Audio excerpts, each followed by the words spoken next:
144 পৃষ্ঠার 1, 2 এবং 3 দাগের সংক্ষিপ্ত প্রশ্নগুলোর সমাধান নিয়ে আলোচনা করছি। সঠিক উত্তর নির্বাচনের এক নম্বর প্রশ্নটাতে বলেছে কোনো মূলধন 10 বছরের দ্বিগুণ হলে বার্ষিক সরল সুদের হার কত হবে। তাহলে যেহেতু 10 বছরের দ্বিগুণ হবে সেক্ষেত্রে আসল এবং সুদটা সমান হবে। আমরা ধরে নিচ্ছি সুদের হার 8%, তাহলে লিখব P into 10 into r/100 equals to P.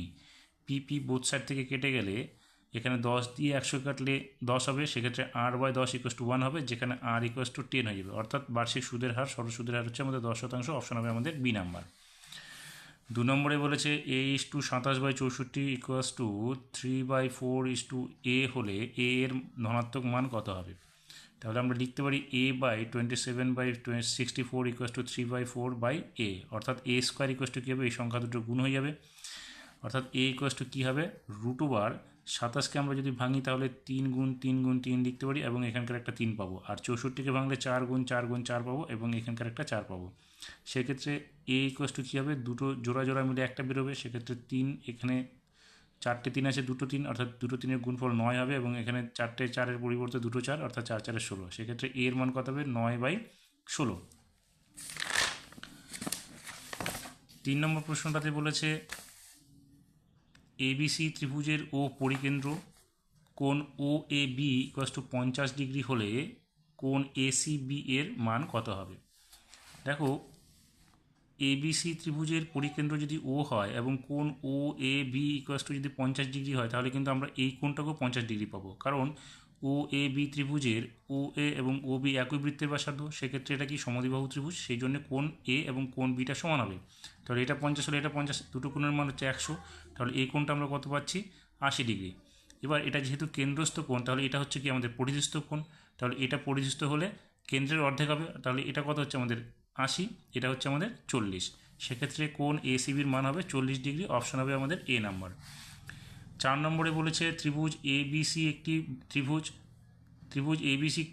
Sign into B+C/2 হলে আমাদের এর মানটা দেখাতে হবে কত। তাহলে আমরা ত্রিভুজ ABC এর 3টি কোণের সমষ্টি 180 ডিগ্রি জানি। সেক্ষেত্রে আমরা লিখব কোণ A প্লাস কোণ B প্লাস কোণ C ইকুয়ালস টু 180 ডিগ্রি, যেখানে আমরা ধরে নিচ্ছি কোণ A এর মান হচ্ছে A, কোণ B এর মান B এবং কোণ C এর মান C। সেক্ষেত্রে A plus B plus C equals two 180 degree, যেখানে B প্লাস C, আমাদের এখানে B প্লাস C আছে, সেই জন্য আমরা B প্লাস C এর মানটা বের করবো। তাহলে B plus C equals to কী হবে, 180 ডিগ্রি মাইনাস A হয়ে যাবে। এবার B+C/2 করলে 180 ডিগ্রি মাইনাস A/2 হবে। সেক্ষেত্রে B+C/2 ইকুয়ালস টু কী হবে, দেখো 2 দিয়ে 180কে ভাগ করলে 90 হবে, মাইনাস A/2 থাকবে। এবার B+C/2 এর মান আমরা এখানে পেয়ে গেলাম। তাহলে সাইন ইন্টু B+C/2 এর মানটা আমরা লিখবো sign into 90 degree minus A/2, যেটা মান বের করেছিলাম। তাহলে sign into 90 degree minus theta যদি ধরি তাহলে কী হবে, কস থিটা, সেক্ষেত্রে হবে কস A/2। অপশন হবে আমাদের বি নাম্বার। 5 নম্বরে বলেছে একটি লম্ববৃত্তাকার চোঙের ব্যাসের দৈর্ঘ্য দ্বিগুণ এবং উচ্চতা অর্ধেক করলে বক্রতলের ক্ষেত্রফল পূর্বের চোঙের বক্রতলের ক্ষেত্রফলের কত গুণ হবে। সেক্ষেত্রে দেখো, আমরা লম্ববৃত্তাকার চোঙের বক্রতলের ক্ষেত্রফলের সূত্র কি জানি, 2πr/h। তাহলে আর হচ্ছে ব্যাসার্ধ এবং উচ্চতা হচ্ছে h। এবার বলছে কি ব্যাসার্ধটাকে দ্বিগুণ করবে এবং উচ্চতাটাকে যদি আমরা অর্ধেক করি তাহলে কি হবে, 2π ইন্টু 2r, দ্বিগুণ করলে আরটাকে এবং উচ্চতাকে অর্ধেক করলে h/2 হবে। তাহলে 2 আর 2 কেটে যাবে, সেক্ষেত্রে 2πr/h থাকবে। অর্থাৎ আগের যে আয়তন এখনকার যে আয়তন হলো দুটোই সমান। সেক্ষেত্রে অপশন হবে আমাদের এ নাম্বারটা। 6 নম্বরে বলেছে ঊর্ধ্বক্রমানুসারে সাজানো, এখানে রাশিতত্ত্বগুলো দেওয়া রয়েছে, তাদের মধ্যমা যদি 24 হয় তাহলে x-2 এর মান কত হবে। তাহলে দেখো সংখ্যা এখানে কটা আছে, 1 2 3 4 5 6 7 8 9 10, তার মানে এখানে জোড় সংখ্যা আছে। অর্থাৎ আমরা ডান দিক এবং বাঁ দিক থেকে 4টি করে সংখ্যা বাদ দিলে মাঝের যে সংখ্যা দুটো পেলাম তার গড়টাই হচ্ছে আমাদের মধ্যমা। তাহলে x+2 plus x+4/2 equals to 24 হবে প্রশ্নানুসারে। তাহলে কত হচ্ছে, দেখো দুটো x আছে, অর্থাৎ 2x প্লাস এখানে 4 আর 2 যোগ করলে 6 হবে, অর্থাৎ 2x প্লাস 6 ইকুয়ালস টু কী হবে, 2টা 24-এর সঙ্গে গুণ হয়ে 48 হয়ে যাবে। সেক্ষেত্রে 2x ইকুয়ালস টু কী হবে, 6টা এদিকে এসে মাইনাস হয়ে যাবে। সেক্ষেত্রে x ইকুয়ালস টু কী হবে, 48 থেকে 6 বাদ দিলে 42 হবে, 42কে আমরা 2 দিয়ে ভাগ করব, অর্থাৎ x এর মান হবে 21। আমাদের মান বের করতে বলেছে x-2, তাহলে x এর মান যদি 21 হয় তাহলে x-2 ইকুয়ালস টু কী হবে, 21-2 হয়ে যাবে, অর্থাৎ x-2 এর মান হবে 19। অপশন হবে বি নাম্বার। এবার শূন্যস্থান পূরণের প্রথম প্রশ্নটা বলেছে 1 বছরের কোনো মূলধনের সঙ্গে তার সরল সুদের অনুপাত 8:1 হলে বার্ষিক সরল সুদের হার কত হবে। তাহলে মূলধন এবং সরল সুদের অনুপাত দেওয়া আছে 8:1। আমরা ধরে নিচ্ছি যদি মূলধন 8 একক হয় তাহলে সুদটা কত হবে 1 একক। আমরা এখানে যেহেতু বার্ষিক সরল সুদের হার বের করতে হবে, আমরা সরল সুদটাকে ধরে নিচ্ছি 8%। তাহলে লিখবো 8 × 1 × r/100 = 1, বা এখানে আমরা যদি এটাকে কাটি 4 দিয়ে যদি ভাগ করি তাহলে উপরে 2 হবে এবং এখানে 25 হবে। তাহলে 2r/25 = 1, যেখানে r এর মান কী হবে 25/2, অর্থাৎ এটাকে ভাগ করলে হবে 12.5। অর্থাৎ সুদের হার কত হলো, সরল সুদের হার 12.5%। শূন্যস্থানে আমরা এটা লিখব। 2 নম্বরে বলেছে x + y = √13 এবং x - y = √5 হলে xy এর মান কত। দেখো xy মান হচ্ছে ab, তাহলে ab অনুযায়ী আমরা সূত্রটা এইভাবে লিখব, xy = x + y/2 whole square - x - y/2 whole square. মানটা আমরা বসিয়ে দেবো। তাহলে মান বসালে কী হবে, 13 স্কোয়ার করলে কত হবে 13 হবে, এবং 2 এর স্কোয়ার করলে 4 হবে, অর্থাৎ 13/4। আর এখান থেকে কী পাবো, √5কে স্কোয়ার করলে 5 হবে, নিচে 2 এর স্কোয়ার করলে 4 হবে, অর্থাৎ 5/4। লসাগু করলে দেখো 4ই হবে, সেক্ষেত্রে 13 - 5 মানে হচ্ছে 8/4 হবে। কাটাকাটি করলে আমরা পাবো 2। 3 নম্বরে বলেছে বৃত্তের কোনো জ্যা এর লম্ব সমদ্বিখণ্ডক ওই বৃত্তের ড্যাশ হবে। দেখো বৃত্তের কোনো জ্যা এর লম্ব সমদ্বিখণ্ডক ওই বৃত্তের কেন্দ্রগামী হয়, তাহলে কেন্দ্রগামী আমরা শূন্যস্থানটাতে লিখব। 4 নম্বরে হচ্ছে sin × 90° - θ = sin 2θ হলে tan θ মান কত হবে। তাহলে দেখো এখান থেকে আমরা কী করব, sin θ যদি সরিয়ে দিই তাহলে 90° - θ = 2θ হবে। এবার এই মাইনাস থিটাটা দিকে এসে প্লাস হয়ে যাবে, সেক্ষেত্রে হবে কি 3θ = 90°, যেখানে থিটার মান হবে 30°। তাহলে tan θ = কী হলো, tan 30 হবে, যেখানে tan 30 মান হচ্ছে 1/√3। 5 নম্বরে বলেছে একটি সমকোণী চৌপোরের তল সংখ্যা কর্ণের সংখ্যার সমষ্টি। দেখো সমকোণী চৌপোরের তল সংখ্যা হচ্ছে 6টা আর কর্ণের সংখ্যা হবে 4টা, সেক্ষেত্রে 6 + 4 মানে হচ্ছে 10।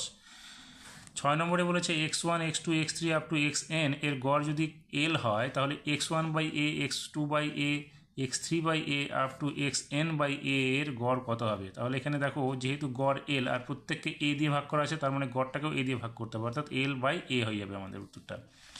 3 নম্বরে বলেছে সঠিক উত্তর নির্বাচনের প্রথম প্রশ্নটা, সেখানে বলেছে একটি ব্যবসায় রাজু ও রামুর মূলধনের অনুপাত 4:5।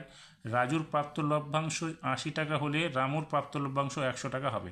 দেখো যেহেতু 4:5 আছে, তাহলে 4:5কে আমরা এইভাবে করতে পারি, এখানে 20 দিয়ে যদি গুণ করি তাহলে কত হচ্ছে 80, আর এখানে 5কে 20 দিয়ে গুণ করলে 100 হবে, সেক্ষেত্রে হচ্ছে কত দেখো যে 80:100। তাহলে এখানে দেখো প্রাপ্ত লভ্যাংশ 80 আর এখানে প্রাপ্ত লভ্যাংশ 100, তাহলে আমরা দেখতে পাচ্ছি বিবৃতিটি সত্য। 2 নম্বরে বলেছে x² - x + 1 = 0 সমীকরণের বীজ দুটি বাস্তব। বীজ দুটি বাস্তব হলে আমরা কি জানি, b² - 4ac = 0 বা b² = 4ac। তাহলে আমরা মানগুলি এখানে বসিয়ে দেখব। b এর মান কত -1, তাহলে এখানে -1 এর স্কোয়ার = b 4 × a এর মান হচ্ছে 1 এবং c এর মান হচ্ছে 1, তাহলে 4 × 1 × 1, তাহলে -1কে স্কোয়ার করলে 1 হচ্ছে এবং এটা গুণ করলে কত হচ্ছে 4 হচ্ছে, তাহলে 1 = 4 না, কখনোই না, সেক্ষেত্রে বিবৃতিটি হচ্ছে মিথ্যা। এবার 3 নম্বরেরটাতে কি বলেছে, একটি বৃত্তের ব্যাসার্ধ 4 সেমি, বৃত্তের কেন্দ্র থেকে 4 সেমি দূরের কোনো বিন্দু থেকে বৃত্তের একটিও স্পর্শক টানা সম্ভব নয়। এটা বিবৃতিটি মিথ্যে হবে, কারণ কেন্দ্র থেকে তার পরিধির দূরত্ব তো 4 সেমি, তাহলে পরিধির যে কোনো বিন্দুতে আমরা স্পর্শক অঙ্কন করতে পারবো, সেই জন্য বিবৃতিটি হচ্ছে আমাদের মিথ্যা। 4 নম্বরে বলেছে sin × a + b = cos × a - b = 1 হলে a = b = π/4 হবে। তাহলে আমরা দেখো আমরা একটা একটা করে 1 নিতে পারি, অর্থাৎ sin × a + b = 1 নিব। সেক্ষেত্রে sin × a + b কী হবে, 1 এর পরিবর্তে লিখতে পারি sin 90, কারণ sin 90 মান হচ্ছে 1। সেক্ষেত্রে sin সরে গেলে a + b = 90°, একে আমরা 1 নং সমীকরণে রেখে দিলাম। আবার আরেকটা নিয়ে নেব কি, cos × a - b = 1, যেখানে cos × a - b = 1 এর পরিবর্তে আমরা লিখতে পারি cos 0। তাহলে cos সরে গেলে a - b = 0°, তাহলে এটাকে আমরা 2 নং সমীকরণে রেখে দিলাম। এবার 1 ও 2 নং সমীকরণ থেকে আমরা দেখব যোগ করলে b + b - b কেটে যাবে, অর্থাৎ 2a = 90° হয়ে যাবে। সেক্ষেত্রে a এর মান কত হবে 45°, তাহলে a এর মান যদি 45° হয় b এর মানও 45° হবে, কারণ a + b = 90°। তাহলে আমরা b এর মান পাচ্ছি 35°, a এর মান পাচ্ছি 35°। তাহলে 45°কে বৃত্তমান বের করলে কী হবে, 45/180 পাই, 45 দিয়ে এটা কাটলে দেখবে 4 হবে 1/4, অর্থাৎ π/4। আমরা দেখতে পাচ্ছি এই বিবৃতিটি সত্য হচ্ছে। 5 নম্বরে বলেছে অর্ধগোলকের সমতল অংশের ক্ষেত্রফল ও বক্রতল অংশের ক্ষেত্রফলের অনুপাত 2:3। তাহলে সমতল অংশ মানে নিচের তলটা পাই আর স্কোয়ার ভূমির ক্ষেত্রফল ইস টু, আর বক্রতলের ক্ষেত্রফল অর্ধকোলকের ক্ষেত্রে 2 পাই আর স্কোয়ার। তাহলে পাই আর স্কোয়ার সরে গেলে অনুপাতটা হচ্ছে 1:2, কিন্তু আমাদের বলছে 2:3, সেক্ষেত্রে বিবৃতিটি মিথ্যা। 6 নম্বরে বলেছে ক্রমযৌগিক পরিসংখ্যা লেখচিত্র থেকে কোনো তথ্যের মধ্যমা নির্ণয় সম্ভব। হ্যাঁ, এটা বিবৃতিটি সত্য হবে।